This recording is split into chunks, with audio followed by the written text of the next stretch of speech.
In today's video, I'm going to teach you how to use voice typing in Google Docs. This neat feature can make your typing experience faster and more seamless, especially when your hands are busy or you're simply in the mood to dictate notes orally. Let's walk through the process step by step to ensure you make the most of this innovative tool. First, you'll want to kick things off by navigating to Google Docs. You can do this by opening your web browser and typing in the Google Docs URL or simply searching for it.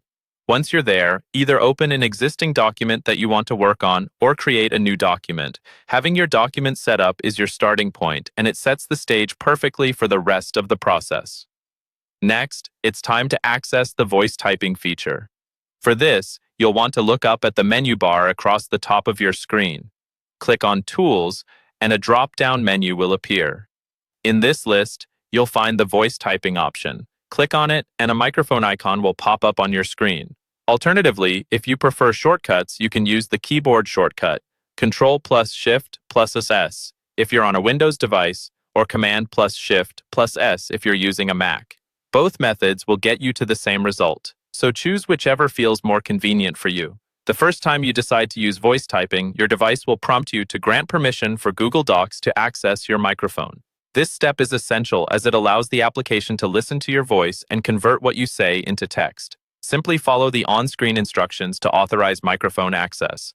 With everything set up, you're ready to start dictating. Click on the microphone icon sitting to the side of your document. Once activated, you can begin speaking clearly into your microphone, and you'll see the words magically appear in your document as you speak. It's important to maintain clarity, as this will significantly improve the accuracy of the transcribed text. Voice typing isn't just about dictating words. You can also add punctuation while you speak. To do this effectively, say words like period, comma, or question mark when you need them included in your text. Moreover, utilizing voice commands can enhance your document, allowing you to italicize text by saying italics, or stop the voice input by saying stop listening. When you are finished with your dictation, simply click on the microphone icon again to stop the feature. This will ensure that Google Docs isn't picking up any unintended speech. And there you have it, a straightforward, productive way to use voice typing in Google Docs that can save you both time and effort. Happy typing!